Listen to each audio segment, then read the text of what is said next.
Hvala za vabilo.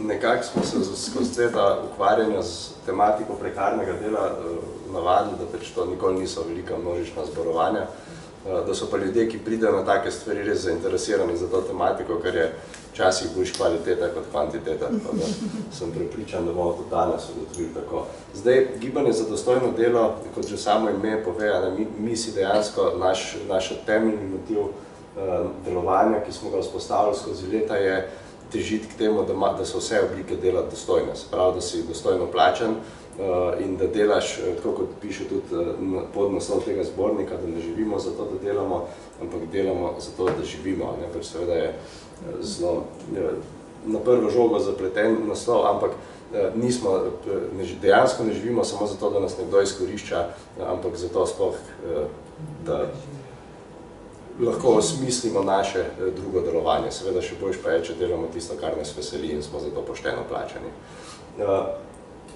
Mi smo se leta 2011 smo začeli naše delovanje in smo v bistvu rekli, da je fokus našega dela na prekarnem delu. Zdaj, najprej je potrebno seveda povedati, kaj sploh prekarno delo je.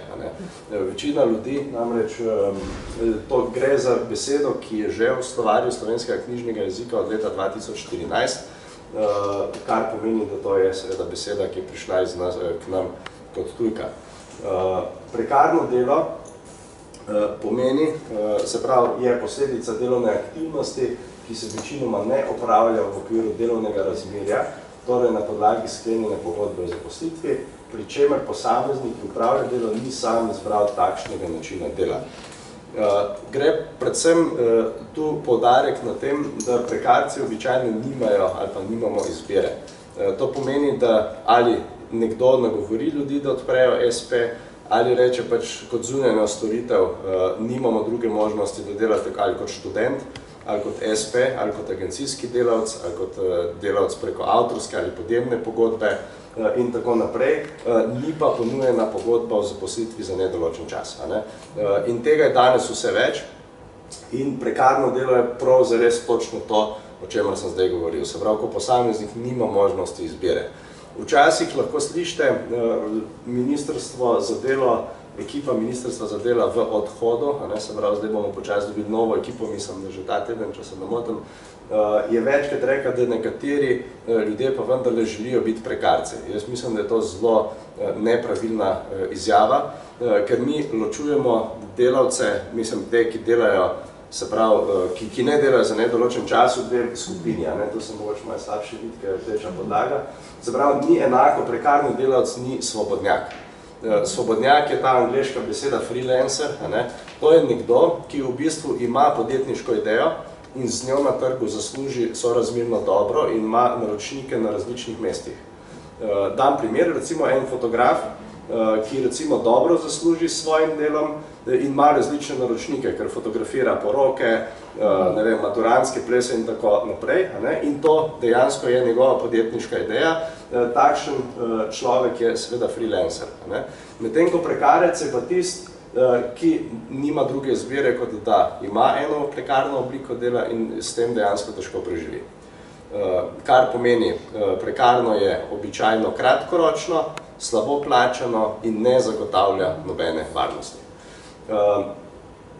V bistvu beseda precarius izvira iz latinščine in ta beseda je za razliko od svobodnjaka pomenila prosjak. Nekdo, ki prosi. Se pravi, prekarci so tisti, ki dejansko nimajo druge izbire in običajno prosijo. In niso zavarovani. Tako, in niso zavarovani, seveda, pač bolniška je za njih tisto najbolj pereče področje. Zdaj, mi, če zaključimo v bistvu na tej točki, pa bom šel potem naprej, mi smo v bistvu izhajali iz tega, da moramo nekaj narediti za te prekarne delavce skozi vsa ta leta našega delovanja in smo iskali prvič skupne točke, se pravi, kaj je tisto, na čemer se lahko vsi prekarni delavci poistovetijo in drugič smo ugotovili, da pač moramo dati tem ljudem obraze. Ker ljudje, ne more samo nekdo govoriti o prekarnosti, če se prekarci sami ne pojavljajo, pač je to izjemno težka debata v okviru, se pravi, ministrstev, politik in tako naprej. Se pravi, mi smo hoteli dati prekarcem neke obraze In zato smo v bistvu se odločili, da bomo naredili zbornik. Zbornik, veliko knjig je bilo napisanih o prekarcih, veliko okroglih misij organiziranih o prekarcih v Sloveniji in zelo pogosto organizacije ali pa kdo drug, ko delajo te okrogle mize, vabijo strokovnjake, politike ali pa ljudi, ki imajo dobro plačo. Se pravi, pač o prekarcih govorijo vsi, samo prekarci prav zares ne. In to se nam je zdaj pač absurdno, ker se nam običajno bi se mogli prekarci sami boriti za svoje pravice, zato da bomo lahko nekoč nekaj dosegli. No in en korak naprej je bil, da smo rekli, da bomo zdaj nagovorili prekarce, da sami zapišejo ali svoje izkušnje, ali pa napišejo nek strokoven članek na tematiko o prekarnega dela. In v tem zborniku smo zbrali v bistvu 17 člankov, 15 različnih avtorjev je in od tega, kar bo tudi zelo povedno, je 11 žensk. Tudi danes v dvorani prevladuje ženski spol in prekarnost je absolutno veliko bolj izpostavljena med ženskami, nažalost. Je pa tudi po drugi strani ena dobra stvar v tem, da se pač več žensk želi oziroma upa izpostaviti in o tem napisati, kar je pa tudi dobra stvar. In v teh letih delovanja, ko smo mi te ljudi spodbujali, da tudi kaj povejo, da stopijo pred kamero, da se začnejo boriti za svoje pravice, smo, mislim, da naredili velik korak naprej, ki se ga mogoče v javnosti ne vidi. Pri nam se ga pa opaz, ker dejansko ljudje pridejo do nas in se želijo boriti. Ali je to s pravnimi sredstvi, ali je to preko medijev, ali pa tudi samo na ideološki ravni, se pravi, da je treba izkoreniniti prekarnost in nekaj narediti. Kot sem že rekel, prekarnost je danes v Sloveniji ena od oblik dela, ki so predvsem za mlade ženske praktično ni drugega izhoda. Skoraj ga ni drugega izhoda, razen javni sektor ali pa če imaš sorodnike, ki ti uredijo varno zaposlitev. Vse, mislim, zelo veliko starih, 75% mladih v Sloveniji je prva izkušnja z delom prekarno delo. Se pravi, vstopijo na trg preko negotove oblike zaposlitve.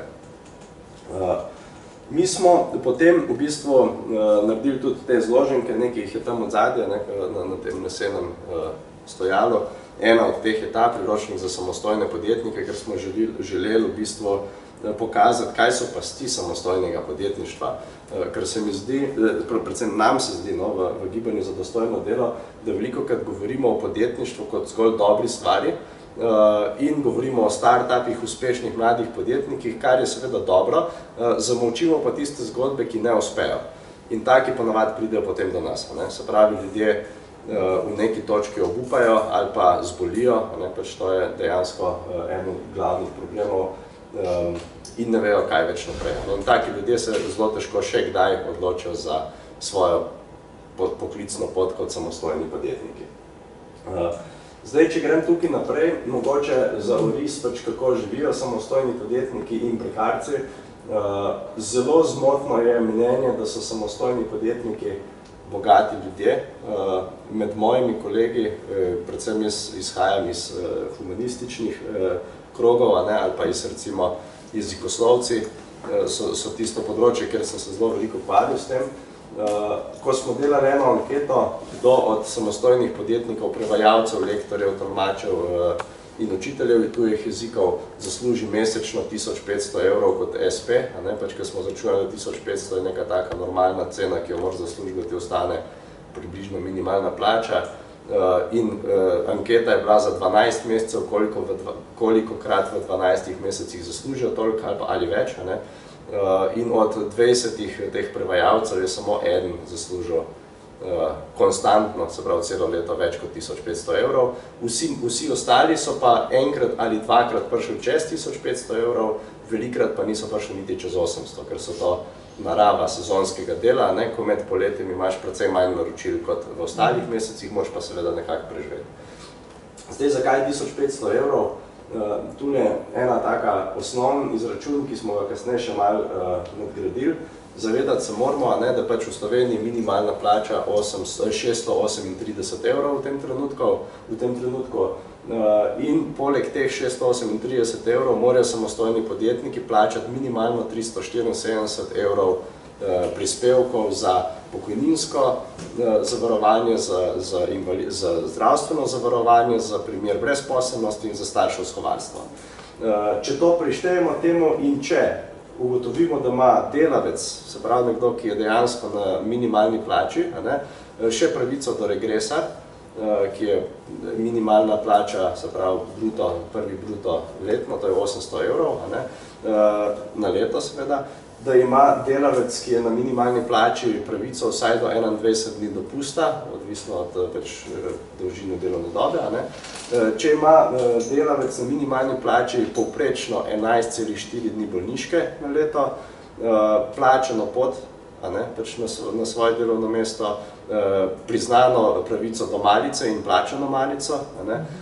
Če vse to seštejete, smo mi prišli, da bi mogel zaslužiti 1300 in še nekaj evrov. Pač v tem 1200 evrov izračuna nismo ušteli regresa, za pot smo vzeli 37 evrov LPP-a, kar pač dejansko ni, ker v Sloveniji poprečno je malo čez 50 evrov, poprečno dobijo ljudje nadomestilo za pot. In to seveda pomeni minimalno plačo, da ti ostane na koncu meseca kot SP-ju 638 evrov, če vse to si daješ na stran, kot si da vsak delavc z minimalno plačo, bi mogel zaslužiti približno 1300 in še nekaj evrov. Zdaj težava, jaz sem seveda to govoril brez, da pokriješ neke stroške. Se pravi, vsak delavc običajno imajo še SP računovodstvo, običajno imajo kak strošek, zdaj, če si fotograf, moraš opremo kupovati, če si prevajalc, moraš imeti prevajalsko orodje, ki tudi košta 1000 ali pa 2000 evrov, licenca za prevajanje, če se ti računalnik pokvari, to seveda tvoj strošek. Če rabiš za svoje poučevanje, recimo avtomobil, kar je zelo velikokrat pogoj, ker poučuješ na različnih mestih ali pa tolmačih, seveda je to tvoj strošek. No in tukaj ne govorimo niti o tem, da pač so to ljudje, ki imajo 7. stopnjo izobrazbe in ki bi na sistemiziranem delovnem mestu zaslužili 1100 ali pa 1200 evrov v javnem sektorju. Tako da pač govorimo o SP-jih, ki so dejansko intelektualci 7. stopnjo izobrazbe in nimajo na mesec več kot minimalno plačo. In to je realnost pri prevajalcih, kot sem rekel, lektorjih, učiteljih jezikov, tolmačih, oblikovalcih, fotografih, arhitektih. To so dejansko poklici, za katere mislimo, da so danes zelo dobro situirani, pa se na trgu dogaja ogromno izkoriščanja. Arheologi, ne vem, če zdaj smo vse ulice imeli prekopane okrog te knjižnice, mi imamo par arheologov, ki delajo za različne študije in so plačani na minimalni plači kot SP. Kar pomeni, da ko nimajo projekta, pač tudi nimajo dela, ni nobene varnosti. No in to je recimo ta realnost današnjega časa, ko so ljudje v Sloveniji, in ne samo v Sloveniji, ampak v Evropi, preveč izobraženi za aktualne potrebe na trgu dela. Kar pomeni, da pač tisti z visoko izobrazbo, ki bi lahko državi dali dodano vrednost, iščejo svojo priložnost zunaj, se pravi za mejo, ker smo za neke Avstrijce, Nemce poceni delovna sila, ki je zelo kvalificirana, in po drugi strani v Slovenijo uvažamo podjetja, ki potrebujejo nizko kvalificirano delovno silo na tekočem traku. Recimo Revoz, pač tam so delavci, agencijski delavci za minimalno plačo, ker se dela na traku in pač ne potrebujejo intelektualne delovne sile. In to je tipična ocena svetovnega prekarjata, ne samo slovenskega. Se pravi, da je danes trg, da so ljudje na trgu bolj izobraženi, kot so same potrebe dejansko na trgu dela. Zdaj, če grem mečkano naprej, eno schizofreno stanje je običajno pri teh prekarcih, namreč zelo velikrat si sam s sabo malo nasprotil, ker si v bistvu direktor, delavec, menedžer, komercialist, psiholog, pravnik, računovodja, vse v eni osebi. Velikokrat moraš poznati zelo dobro zakonodajo, k nam največkrat pridejo ljudje s težavami, ker jih nekdo dejansko da podpisati pogodbo, kjer ne razumejo, kaj točno tam nadskrito. Bom potem pokazal na dva primera. Psiholog, pravnik, tudi policist, pač imeli smo zelo veliko primerov teh delavk v trafikah. To je bilo malo bolj javno izpostavljeno delavk v trafikah, so namreč vse samostojne podjetnice. Večinoma so ženske, če ste opazili po Ljubljani. In te gospe so seveda kazensko odgovorne, če mlajšemu od 18 let prodajo tobak. Kar pomeni, da so hkrati tudi nek organ, ki preverja. delajo pa vse za precej manj kot za minimalno plačo. To je pa ena druga slika, ki sem jo želel pokazati. Sicer je podatek za marec 2018. Nastalo je samo v marcu 1333 novih samostojnih podjetnikov, kar je recimo, če pogledamo samo na podlagi februarja, 12% več. Slovenija je med najhitreje rastočimi evropskimi državami po številu samostojnih podjetnikov. Kar pomeni, da počasi bo ratal s SP norma na trgu dela. Največ samostojnih podjetnikov je vsako leto nastane v oktobru. Zakaj? Razlog, mogoče kdo ve? Ker študenti nimajo s koncem septembra več študentskega statusa in odpirajo SP. Ker običajno delodajalci na trgu danes rečejo, ali imaš študentsko napotnico, oziroma ti jo nekdo posodi, to je zelo pogosta praksa, ali pa odpri SP. Ker to sta dve obliki dela, ki sta na trgu najbolj zaželjeni, poleg agencijskega dela v tovarnah. To je ena od teh grafov, ki sem jih v bistvu omenil, se pravi delež zaposlenih za določen čas med mladimi. Slovenija, kot vidite, je bila po tem grafu, to je bilo 2014 z 69% na drugem mestu v Evropi. Graf je bil pa 2016, ki ga pa nisem na tej prezentaciji vključil še višji in smo že v bistvu prehiteli Poljsko. Za naše mlade to ni najbolj spodbudna novica. In tisto, kar je recimo težava, na katero mi opozarjamo, če pogledate, tole je iz spletne strani, ne vem, kako se vidi to, iz spletne strani za kariernega centra Univerze v Ljubljani, kar pomeni, da je to čist javna ustanova, ki objavi takšen oglas za delo. Mi smo seveda to posredovali inšpektoratu, vprašali pač, kaj se oni mislijo, pač vse, kar je bilo to, da so naslednji dan spremenili oglas, naš drugega, ampak pogoji so bili še zmeri enak. Namreč, kaj je tukaj spornega?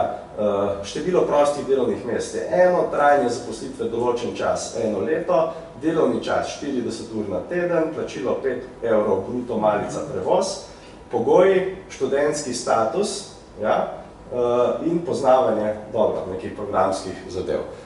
Sporno pri tem je to, da študentsko delo mora biti po definiciji začasno in občasno delo študentov in dijakov. Se pravi, ko nekdo dela 40 ur na teden, pri delodajalcu nepretrgoma za plačilo pod njegovimi navodili bi moral dobiti ustrezno pogodbo o zaposlitvi. Študentsko delo ni namenjeno temu, da nekdo nadomešča delavca v pogojih, kot bi mogel biti redno zaposlen. Kar pomeni, da je takšen oglas v bistvu proti slovenski zakonodaji. 5 evrov bruto. Tudi to je sporno, ker imajo zdaj minimalno študentsko urno postavko, ki je više kot 5 evrov bruto, ampak nas je bolj zmotilo to, da dejansko je iz tega vidno, da bi mogel biti delavec zaposlen. Mi ne govorimo, da mora dobiti vsak delavec pogodbo za nedoločen čas. V tem primeru bi lahko delodajalec ponudil tudi pogodbo za določen čas 1 leta. Tako kot piše, se pravi, 1 leto iščejo delavca. Pač to ni sporno, da dobi za določen čas, ampak ne more biti pa to pogodba za 1 leto. Temu se reče prikrito delovno razmerje. Če ste slišali, kdaj ta izraz, se pravi delovno razmerje, ki ga delodajalec prikrije s tem, da ima nekega delavca, ki dela točno tako, kot delajo vsi njegovi redno zaposleni, samo da ima status študenta ali pa SP. No, ponavadi ob teh oglasih zelo velikokrat pričakujejo zelo različna znanja, ki dejansko človek mora znati vse, se pravi branje besedil pred kamero, izkušnje pisanja, natančnost pri delu, računalniško znanje, vozniško dovoljenje, veselje do dela in vse. Običajno ponujajo seveda minimalno plačilo in oblika dela piše SP ali pogodbeno. Tisto, kar je tukaj najbolj sporno, je to, da pač SP ni oblika dela. SP, jaz kot samostojni podjetnik, ti ponujaš na trgu storitev. Pač, če bi bil to oglas za delo, potem bi spet morala biti zaposlitev. SP pa ni oblika dela. Pač, in to je klasično nepoznavanje slovenske zakonodaje, ker dejansko tudi delodajalci sami pač ne vejo, pač, da SP ni oblika dela. In mi imamo v državi velikokrat ljudi, Tipičen primer je bil RTV Slovenija, kar ste verjetno zasledili, kjer so imeli 433 ali pa 34 honorarnih sodelavcev, ki so bili vsi SP-ji. Delali so pa samo za RTV Slovenija. To je seveda, vsi so v prikritem delovnem razmerju. Če tak delavc reče, včasih se je zgodilo to, da je namreč delodajalec rekel, imate dve možnosti, minimalna plača ali SP in dobite 1500 evrov na SP. Velika večina je reka 1500 evrov. Pri tem se seveda ta delavc ne zaveda, pač, da kot delavc bi imel vse tiste prednosti, ki sem jih prej naštel, regres, potni stroški, malica, možnost bolniške, plačan dopust in tisto, kar je najhujše, ne zaveda se, da če bi bil redno zaposlen, bi imel 8-urni delovnik. Ker SP-ji pa delajo tako, da začnejo projekt in dokler ga ne končajo, ne dobijo plačan. Kar pomeni, da lahko delajo 8 ur, lahko delajo tudi 6 ur, tudi takšni primeri so, lahko pa tudi 12 ur na dan. In večkrat gre v drugo skrajnost, kot v to, da delajo manj. Tako da v bistvu takrat smo skupaj z inšpekcijo šli v neko akcijo po medijih in mislim, da je v teh 440-430 ljudi bilo okrog 280 ljudi že zaposlenih na RTV. Ampak kar je pa najhujše, spet gre za javni zavod, ki sam krši zakonodajo lastne države. No, hotel sem pa še to reči, če v takem primeru delavec reče, da bi raje bil SP in dobil 1500 evrov kot SP na mesto minimalne plače, to ni stvar izbire. Če imaš ti elemente delovnega razmerja, se pravi to, kar sem rekel, da delaš 8 ur nepretrgoma za plačilo pod nadzorom, navodili delodajalca v njegovih prostorih, ni stvar debate. V takem primeri mora biti sklenjena pogodba o zaposlitvi. To je bil en oglas nedavno, sem ga v bistvu nekje našel na Facebooku.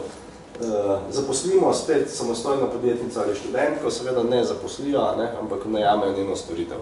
Tukaj ne gre za nobeno zaposlovanje, gre zgolj za izkoriščanje nekoga, ki dela kot zunanji izvajalec. Tudi slovnično ni čisto pravilno napisano, od 9 do 22 bi lahko kdo rekel od 9 ur tudi do 22 ur.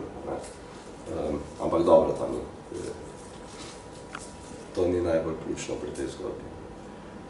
Zdaj, ko govorimo o plusih in minusih prekarnega dela, bi jaz izpostavil, da prav zares plusov ni. Jaz bom želel zdaj ovreči tele pluse, ki so tam največkrat v medijih citirani kot prednosti. Namreč to, da si fleksibilen, je lahko mogoče pri 22-23 letih še vedno plus, če imaš študentski status in zaslužiš malo za zraven, za potovanje, za mogoče kakšno dodatno študijsko izmenjavo ali pa kaj tazga. Vsekakor pa, ko se enkrat prideš v leta, ko si želiš zgraditi svojo družino ali pa se osamosvojiti, je pa ta fleksibilnost velikokrat precej obratno dojemanje kot pa pri 22-23, ker običajno to pomeni, fleksibilnost, da ne boš dobil nobenega kredita, ker nimaš seveda nobene varnosti in si ne moč niti računalnika dobiti na kredit, kaj šele avto ali stanovanje. In ponavadi, to je bila pa druga anketa, ki smo jo delali med 30-letniki prekarci, smo delali anketo, kdo ima otroke. Ugotovitev je bila šokantna, otroke imajo tisti pari, ki ima vsaj eden v paru redno delovno razmerje. Se pravi zaposlitev, ki je varna. Drugače se običajno zelo redko kot dva SP-jevca ali pa nekdo, ki pač nima službe, odločajo za otroke. Dodaten zaslužek je lahko za tiste, ki niso prekarci.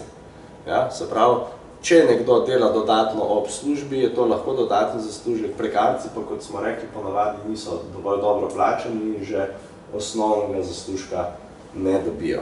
Pa bom tukaj povedal en drug primer. Imeli smo eno gospo, ki je bila prevajalka, 36 let, mama samoplanilka.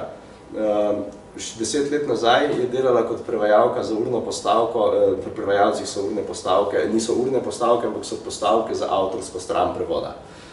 In avtorska stran prevoda je bila 10 let nazaj recimo tam med 14 in 18 evri. Danes nekatere agencije to delo dajejo med 7 in 10, 11, 12 evri. Ja? Kaj pomeni za takšno mamico 36 let staro? Ker je na trgu toliko konkurence, ker prevajajo študentje za 5 evrov, more takšna prevajalka seveda delati več, če želi zaslužiti enako, kot je zaslužila 10 let nazaj. To pa seveda pomeni, da je ta dumping, se pravi, da se nižajo cene zaradi velike konkurence, tisto, kar prav zares uničuje te ljudi, da delajo prekomerno in dejansko ne pride do osnovnega zaslužka, oziroma vzamejo delo tudi pod ceno, samo da lahko konec meseca plačajo položnice. Ni elementov delovnega razmerja, to smo že prej rekli, to seveda ni plus, ker bi pač v primeru elementov delovnega razmerja mogli biti zaposleni. Povečanje konkurenčnosti podjetij, to je eden od razlogov, zakaj naj bi bila prekarnost dobra.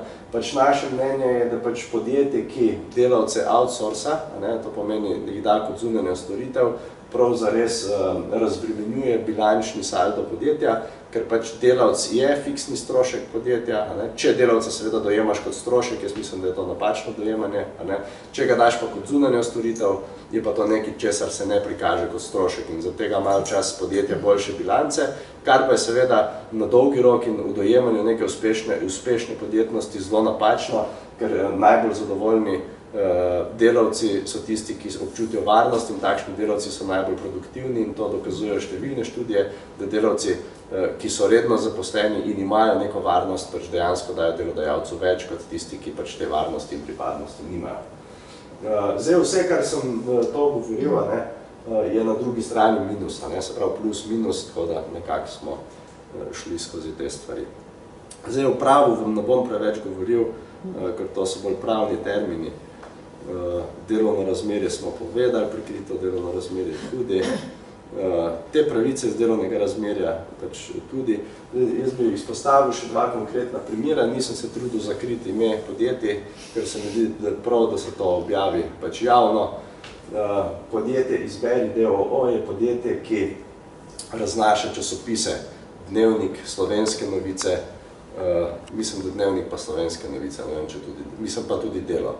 Se pravi, poleg teh poštarjev, so po nekaterih vaseh, mestih raznašajo časopise, tudi raznašalci časopisov, ki prinesejo časopis recimo sigurno vsaj do na 7-8, ker včasih poštar veste, da pride lahko tudi do 12. No in te ljudje so vsi SP-ji in te ljudje so vsi podpisali pogodbo, v kateri je napisano tale stavek, ki seveda pač na sodišču ne zdrži, ampak ljudje so prepričani, da so se s tem odpovedali eni pravici. Namreč pogodbeni stranki izjavljata, da po tej pogodbi ne obstoji domneva obstoja delovnega razmerja, saj ne obstajajo elementi delovnega razmerja, kar stranki potrdita s sklenitvijo te pogodbe. To seveda v pogodbi ne sme pisati. To je pa tisto, kar sem prej rekel, ker ljudje niso vešči pravnega jezika, verjamejo, da so se s podpisom takšne pogodbe odrekli tej možnosti in enostavno ne naredijo nič. In to je približno 200, mislim, da je 220 raznašalcev časopisov, vsi so podpisali takšno pogodbo. Nikomor se to ni zdelo kakorkoli sporno. Druga stvar, to je bilo pa zdaj ali primer s trafikanti, se pravi delavke in delavci v trafikah. No, tisto, kar je tukaj sporno, je pa tole, delavka hkrati izjavlja, da terjatev oziroma zahtev iz tega odstavka ne bo uveljavljalo nobenem izmed postopkov pred sodiščem ali katerikolim državnim organom. Se pravi, dejansko tukaj oni se postavijo nad sodišče in rečejo pač, da je s to pogodbo se odpovedujemo temu, da če so nam kršene osnovne pravice, da lahko gremo na sodišče ali pred kakršenkoli drugi državni organ. In spet takšno pogodbo je podpisalo vseh 130 delavk v verigi Delo-prodaja, ki so tudi te sivi pa zeleni kioski po Ljubljani. Zdaj smo trenutno v fazi na sodišču z nekaj delavkami, kjer bomo verjetno, sem prepričan, da bomo dokazali, da pač bi mogli biti te delavke zaposlene in ne SP. Plus v teh primerih delavk je še tako, da pač te delavke ne vplivajo niti na ceno, po kakšni dobavljajo material v trafiko, niti na ceno, po kakšni ceni prodajajo material. ne morejo same postaviti recimo ene revije v izložbo, ampak jim vse to povejo. Ne morejo same povedati, od kdaj do kdaj bo odpiralni čas trafike, ampak je to določeno. In kaznovane so, če imajo več kot 5 minut zaprto. Se pravi, nimajo WC-ja, če grejo na WC in jih več kot 5 minut ni, lahko pride do različnih oblik ustrahovanja in kaznovanja. In to so ljudje, ki so med nami. Se pravi, vsak dan jih srečujemo. Trafike, raznašalci časopisov, prevajalci in tako naprej. Zdaj, tole je v tej drugi zloženki delovno razmerje za določen čas. Jaz ne bom šel zdaj čez vse te oblike, jaz jih naštel. Tam v zadnji je še nekaj teh zloženk, obrazi prekarnega dela, kjer smo zbrali sodne prakse, kjer so dejansko po vsaki oblik dela našteto, pač kaj je že bilo na sodišču in kaj so bile uspešne zadeve. Se pravi, pogodba za določen čas, avtorska pogodba, to je zelo zmanjšalo se avtorska pogodba s tem, ko so jo dodatno obdavčili. Podjemna pogodba oziroma pogodba o delu, to je podobno kot avtorska pogodba. Pravno varstvo, to mislim, da za vas ne bo tako zelo zanimivo. Samostojni podjetnik sem povedal. Študentsko delo je pač eno zelo razširjenih oblik prekarnega dela. Agencijsko delo, poleg SP-ovstva, oblika dela, ki se najhitreje bohoti po Sloveniji. In seveda tudi volontersko pripravništvo. Pač to je bila ena od stvari, ker so mladi, zato da so sploh dobili poklicno kvalifikacijo, bili prisiljeni opravljati volontersko pripravništvo. To volontersko pripravništvo še vedno obstaja na sodišču, kar pomeni, če hočeš biti enkrat dejansko kvalificiran za delo na sodišču, moraš to opraviti. Pač nihče ne vpraša, seveda, a si iz majhnega kraja, kako so už pripeljal tja in kdo ti bo tisti čas nadomeščal tvoj prihodek, da boš lahko živel. Se pravi, ne, ni nič. Mislim, da sem zdaj celo neke stvari priznali za malce, pa mogoče, da so jim celo povrnali potne stroške. Ampak dohodka še vedno ne prejemajo. Je pa dejstvo, da tisti, ki so, nekateri delodajalci so pa to izkoriščali, ker so kot poskusno dobo rekli, da mora nek delavec priditi in oddelati. To je pa seveda delo na črno. Poskusne dobe, ker ti delaš brez pogodbe, brez zavarovanja 10 dni za to, da te delodajalec preizkusi, pač tega v slovenska delovna zakonodaja ne pozna. Če bi želel delodajalec nekoga preizkusiti, mora dati pogodbo, ga zavarovati, kot vse druge.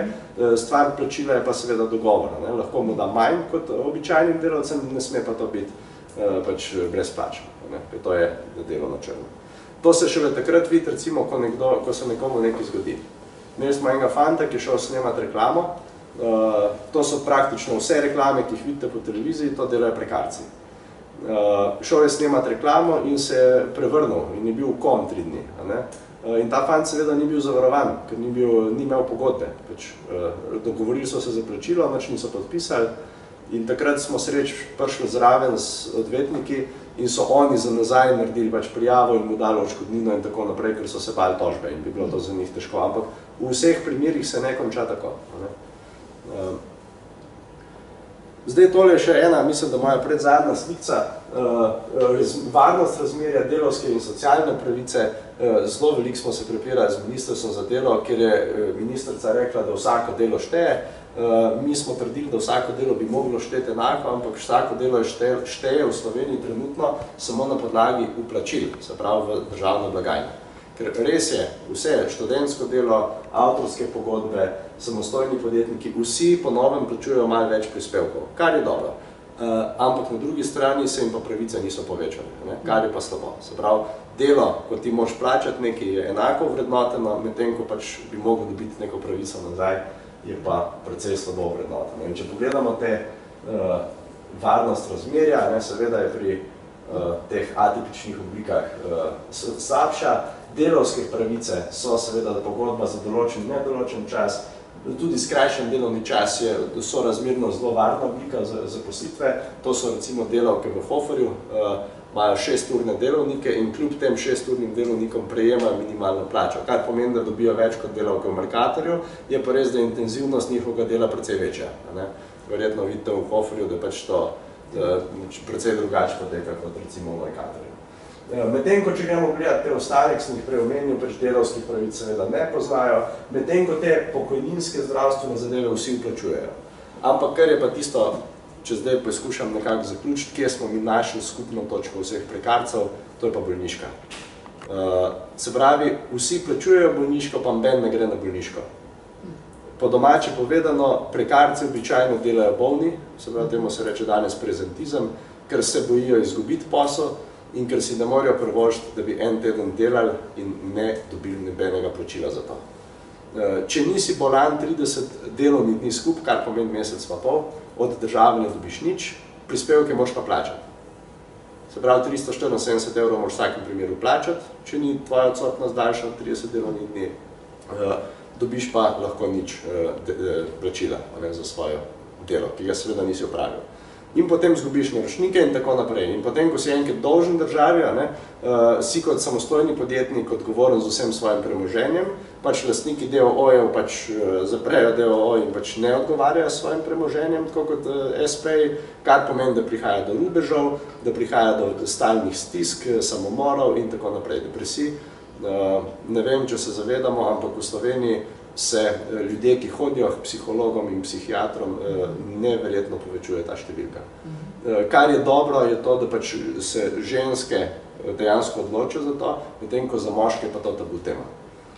In to se vse kopiči in naše prva želja je, da bi spremenili ta zakon tako, da bi samostojni podjetniki enoosebni, se pravi tisti, ki nimajo zaposlenih drugih ljudi, lahko koristili bolniško nadomestilo po 4. dnevu bolniške odsotnosti. In to ni strošek za državo, to je investicija. Če bodo te ljudje 15-20 let delali v takih pogojih, bojo to državo veliko več koštali, kot bi jih koštali v tem primeru. Jaz mislim, da če ste prebrali koalicijsko pogodbo in če ste spremljali, kaj zdaj politiki govorijo, da je nova vlada vse to, kar vam danes govorim, dala celo v to pogodbo. To je plod našega tečnarjenja v 6 letih in pač na to smo malo tudi ponosni. Seveda pač ponosni bomo lahko pa šele v momentu, ko bojo to realizirali, pač zato, ker zapisanje že marsikdaj je bilo, narejenega pa ni bilo do zdaj še praktično skoraj nič. Ok, tukaj je en naš spletna stran in tako naprej. V bistvu, če zaključim, pa sem prepričan, da imate tudi vi veliko vprašanj. Mi smo tale zbornik, v bistvu ga ne prodajamo, pač ker sami kot društvo nimamo registrirane dejavnosti, smo se pa odločili, da sodelujemo z Zvezo prijateljev mladine Mostne polje, ki je naredila en sklad in v bistvu vsi, ki donirajo, sklad se imenuje Volja vselej najde pot in vsi, ki donirajo v ta sklad 10 ali več evrov, dobijo pri nas en izvod tega zbornika brezplačno dar. Vse donacije so namenjene prekarcem, se pravi, ki imajo stisko in grejo do tega ZPM-ja Moste polja, to je gospa Ogulin, ki tudi pelje to botrstvo. In na dan način smo že pomagali nekim prekarnim družinam z donacijami tega zbornika. Zdaj bi vas pa seveda izzval, da mi postavite še kakšno vprašanje. Ali pa ne strinjanje, to imam še reči. Zakaj sploh veliko prekarnega dela v Sloveniji napram drugim tranzicijskim deželam, recimo podobnim, zakaj ste jih poslušali? Ker je Slovenija država evropske periferije. Ker se kot država evropske periferije smo zanimivi kot poceni delovna sila. Centralna Evropa ima vedno pač bolj varne zaposlitve.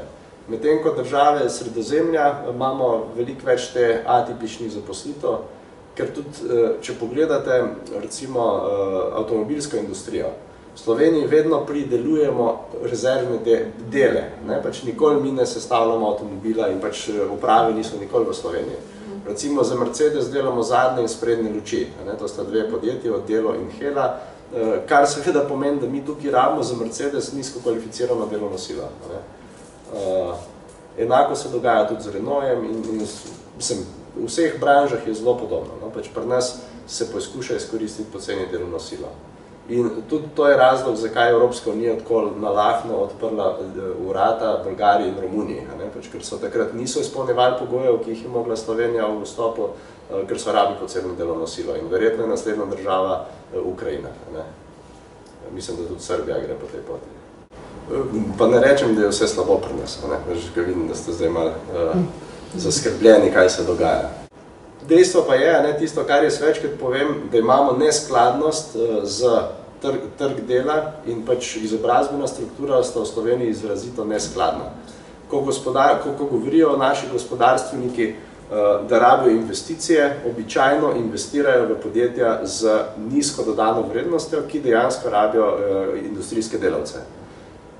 In to je tisto, kar je po mojem mnenju nekaj, o čemer se sploh ne govori.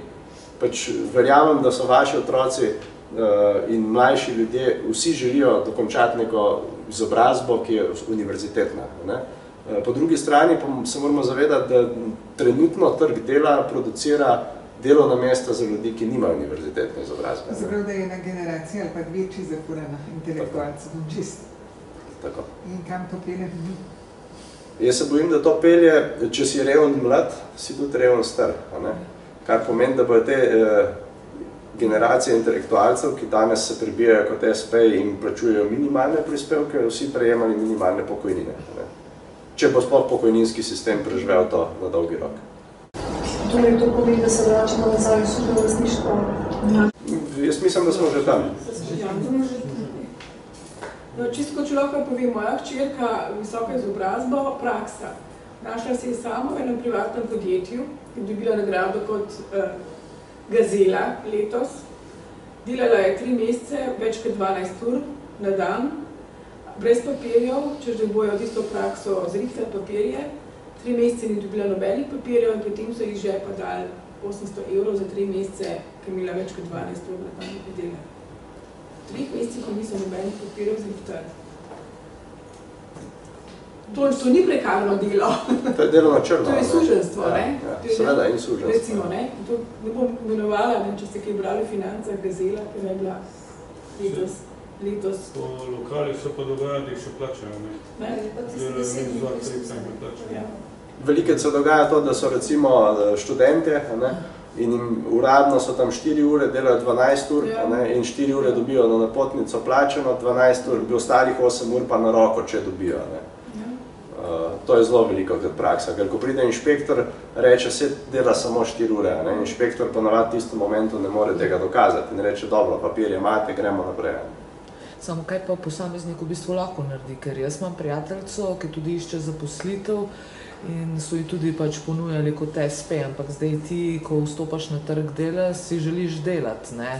In pač pol sprejmeš te pogoje, kateri so, ampak zaradi tega, ker pač rabiš delati. Kaj lahko posameznik tle pol sploh naredi, da bi se proti temu nekako boril?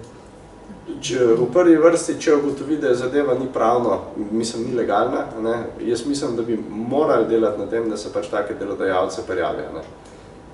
Mi smo šli v parih primerih v medije, kar je včasih, predvsem za podjetja, ki imajo Gazele, veliko bolj učinkovito sredstvo, kot pa boriti se proti njihovi pravni službi. Pač zato, ker bom dal primer, mi imamo trenutno na sodišču, namreč mi imamo poleg gibanja za dostojno delo, tu zadaj imamo 2 logotipa, tudi sindikat prekarcev.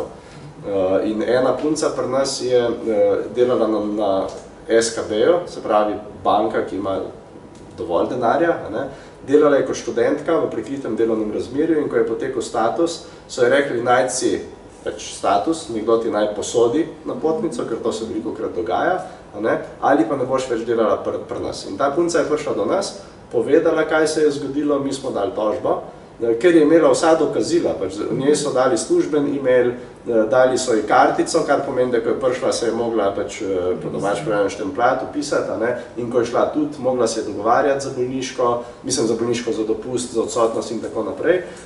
In smo lahko z vsem tem dokazali, da je bila kot vse druge delavke, samo pogodba ni bila ustrezna. Na prvi stopni smo dobili, na drugi stopni so se pritožili, bomo dobili, sem prepričan. Pritožili so se pa zato, ker so si kupili čas, med prvo in drugo stopno je dobili 16 študentov pogodbo o zaposlitvi.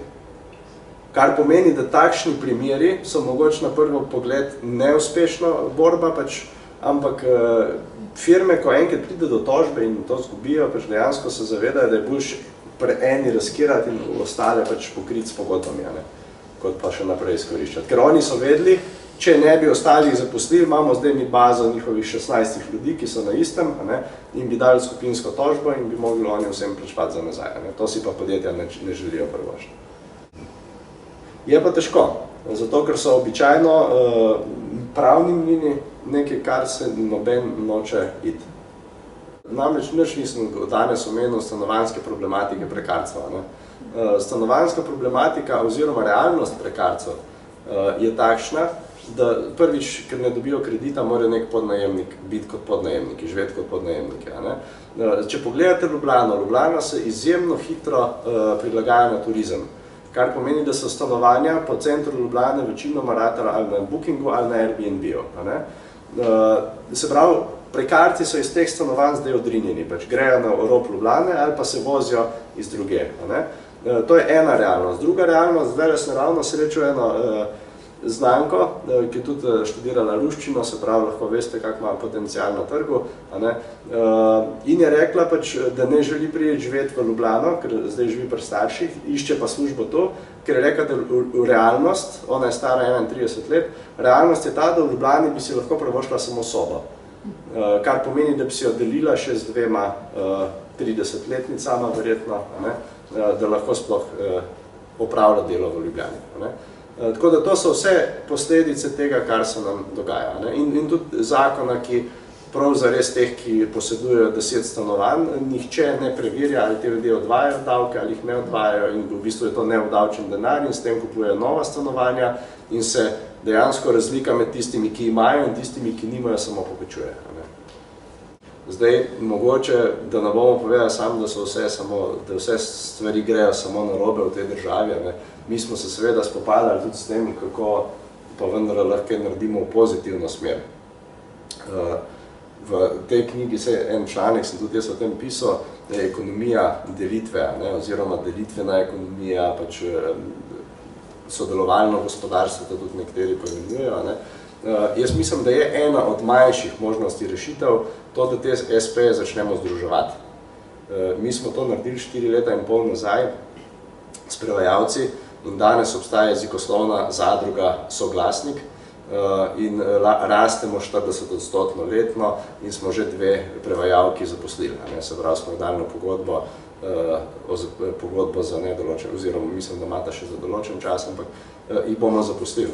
Namreč zadruga ti da eno drugo varnost, če zboliš, lahko kolega v zadrugi, ki pokriva isti jezik, naredi namesto tebe, pa to ne pomeni, da boš izgubil posel. Če so ljudje v zadrugi solidarni, se lahko naredi tudi nek solidarnostni sklad, mogoče, če je kdo res v težavah, računovodstvo je lahko skupno, marketing je skupni, in pač ti kot samostojni podjetnik težko prideš s svojim prevajanjem v veliko podjetje, medtem ko zadruga, ki ponuja pač recimo 12 jezikov, prevajanje, lektoriranje, tolmačenje in učenje, lahko dobi večja naročila. Tako da to je ena od stvari, ki jih promoviramo, da se samostojni podjetniki začnejo povezvati ali v podjetja ali v zadruge, pač da niso sami. To pravno urejeno, več SP-jev skupaj, kako se to urejeno? Imamo zakon o zadrugah. Lahko bi tudi bil DOO. V slovenski zakonodaji je 50 možnih lastnikov DOO-ja. Tako da, zadruga je edino, kar je meni ljubše, je to, da je en človek, en glas, se pravi, demokratično je boljš, pa za zadrugo rabiš 3 ljudi in nič evrov kapitala, za DOO rabiš 7500 evrov kapitala za ustanovitev podjetja. A ste nekaj razmišljali, da se dali pripombe za koalicijsko pogodbo, da bi ženske, ki grejo ljudi, dobile tudi to kot delovno dobo, na primer Avstrija, da dobijo, da se zničijo, so tudi ta zemlja. Smo razmišljali o tem, ampak problem tega je, da mi prav zares nimamo kolektivne pogodbe za prekarne poklice. Ker ponavadi se ta delovna doba ureja v kolektivnih pogodbah za posamezno panogo. In z nami se nihče ne pogaja, ker so podjetja ne priznavajo prekarcev kot delavce, ampak kot firme. Po zakonu o gospodarskih družbah si kot samostojni podjetnik firma, podjetje, nisi delavc. In če si firma, se ne pogaja druga firma s tabo o delavskih pravicah. To je pa, ne vem, smiselno, da podjetje ali pa kdorkoli za svojo delovno, osnovno dejavnost ne sme outsourcinga imeti. Ko vede v delu, recimo, časopis ali revija Delo, da imajo novinarje, ki so SP-evci. Mislim, to ni logično. Osnovna tvoja dejavnost je to, recimo, kaj ste, da imaš novinarje. In to ne morali biti tvoji delavci, ne pa SP-evci. V tem smislu. je zakonodaja, da če imaš osnovno dejavnost, da moraš zaposliti delavce, ne pa da imaš... Mi živimo v kapitalističnem svetu danes. Dobro, se neka zakonodaja pa tudi lahko je bela cesta, ne mora biti vse tako razrednoteno, no.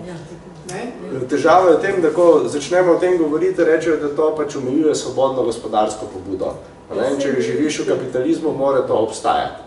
Kapitalizem je dosti bolj urejen, no, kot pa jaz mislim, da toliko si pa spet ne prevošijo, no, kot se mi, kot pri nas je pa res vse tako kaosno.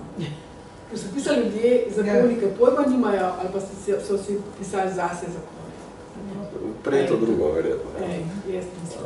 Jaz sem vedno rekel, pač, da ni brez razloga v Bruslu več lobistov kot politikov in ni brez razloga, da v Bruslu nimaš zelo močnih nevladnih organizacij oziroma pač sindikatov, ker se gor dela pač zakonodaja za celo Evropo in je zelo jasno, da fleksibilizacija je ena od stvari, ki lahko maksimizira dobičke pač tistih, ki imajo že zdaj velika. Jaz namenoma na teh predavanjih ne uporabljam diskurza prejšnjega režima, zato ker potem ljudje pravijo, da je to pač marksizem in da je to socializem in da smo levičari in tako naprej. Jaz mislim, da smo danes v času, ko se moramo nehati obkladati z levimi desnimi, ampak gledati na to iz življenjske perspektive posameznika, ki je v taki položaju in pač ta je neživljenjska. Ampak mene jezi to, ker poslušam pa berem, kako se predvsem starejši pritožujejo, da je mladina, študenti in toliko časa doma pri starših in tako naprej, kaj nekaj naredijo ljudi, kam pa ne igrajo.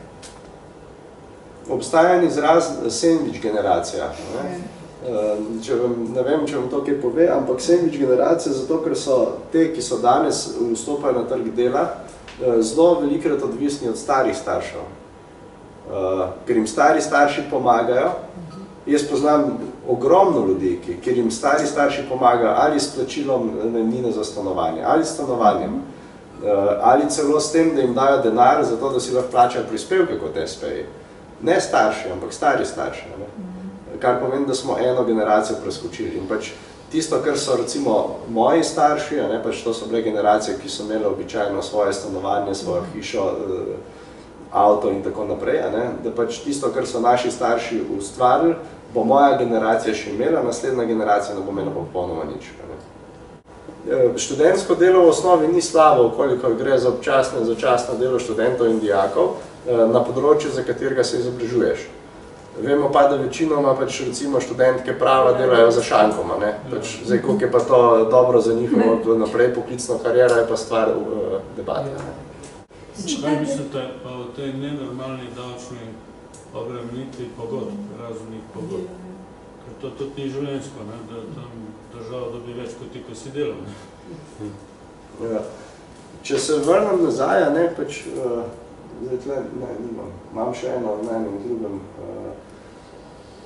nekje imam na eni prezentaciji tudi te obremenitve pogodb. Obremenitev pogodb ne bi bile slabe, če bi ljudje dejansko za to lahko kaj dobili. Se pravi, če bi jim država nekaj dala. Mi se moramo zavedati, da recimo davki, mi prav zares v šolah se ne spoznamo s tem, kaj dobimo, če plačujemo davke. In če pogledamo recimo neko državo, ki izkorišča delavce neverjetno, to je recimo Bangladeš, to je enkrat en profesor v našem predavanju rekel, v Bangladešu je obdavčitev dela 16%. Medtem, ko imamo na drugi strani 57% obdavčitev dela na Danskem. Ampak danski model socialne države, tam pomeni, da dejansko ti 9 mesecev, ko ostaneš brez dela, lahko dobiš 80% plačo, na začetku dobiš celo 100%, potem pa 80%. In imajo izjemno nizko brezposelnost, izjemno dober program za stanovanja, se pravi, da vsak človek lahko pride do nekih stanovanj. In so ljudje v bistvu zadovoljni, da plačujejo davke, enako in na Finskem.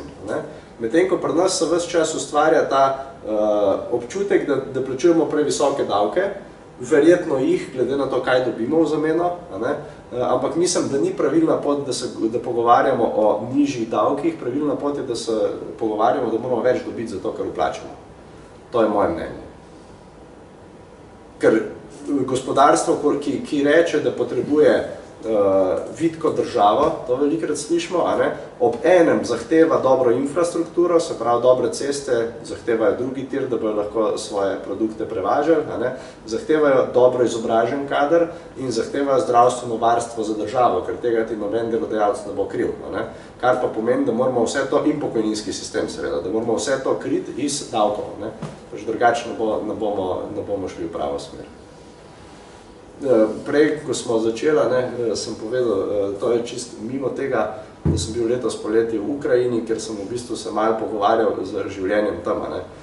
Prva stvar, ki me je prizadela, ko sem prišel v Ukrajino, iz letališča v mesto me je peljal taksist, ki je bil star 81 let. Jaz mislim, da nočemo v to smer. Ker ta človek prvič je rekel, če zbolim, nimam nobenega garanta, da bom imel zdravstveno zavarovanje urejeno, ker morajo plačati za vsako iglo in vsak povoj v bolnici, ker imajo katastrofo od zdravstva, če nisi bogat, seveda. In po drugi strani njegova penzija je nižja, kot so stroški vzdrževanja stanovanja, ker so se sprli z Rusiji in je zdaj plin dražji, so njihove penzije seveda preniske, da bi samo vzdrževali svoje stanovanje. In jaz mislim, da v to smer ne želimo iti, da želimo imeti varno penzije normalne in normalen zdravstveni sistem. Najbolj se kažejo stvari, da grejo v napačno smer pri zdravstvu. Vse ostalo v Sloveniji zaenkrat še funkcionira. Tako bom rekel, jaz mislim, da denar za vse te stvari, o čemer govorim, je. To, da odpravimo bolniško odsotnost oziroma da damo SP-jevcem bolniško odsotnost po 4. dnevu dela, smo začunali, da državo stane med 11 in 15 milijoni letno. To je v proračunu, ki je mislim, da okoli 32 ali 34 milijard, zelo, zelo mehen strošek. To je en odsek malo daljše ceste v določenem kraju.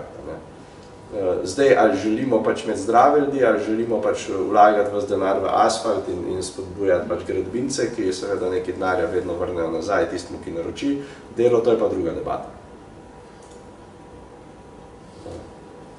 Če je želja, se da vse te stvari urediti, z ne preveč velikimi stroški. Še nekaj vprašanje. Kako pa vaše gibanje pa politične stranke? Kako recimo politične stranke gledajo na vaše gibanje? Kje imate kakšno podporo ali kaj pri kakšni politični stranki? Kako je to, ta odnos me zanima? Ali je to čisto? Kot posameznike nas večkrat vabijo, da bi se pridružili političnim strankam. Do zdaj se nobeden iz naše ekipe ni temu priključil, kar pomeni, da smo kot gibanje, veste, kako izgledajo, kakšna, ne? Ja, kot nekoga, ki je vedno tečnarja, ne? To je najbolj pogost pogled na nas.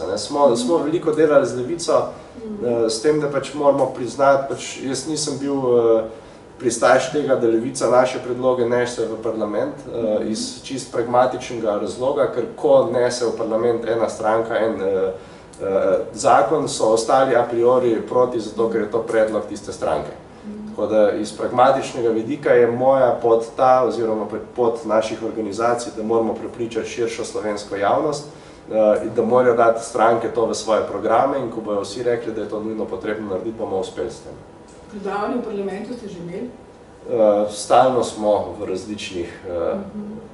To, kar smo uspeli, najdete mogoče lahko na naši spletni strani od sindikata, tule zadaj je tudi ta spletna strana, kjer smo pred volitvam poslali 13 vprašanj, 12 vprašanj strankam in naredili analizo.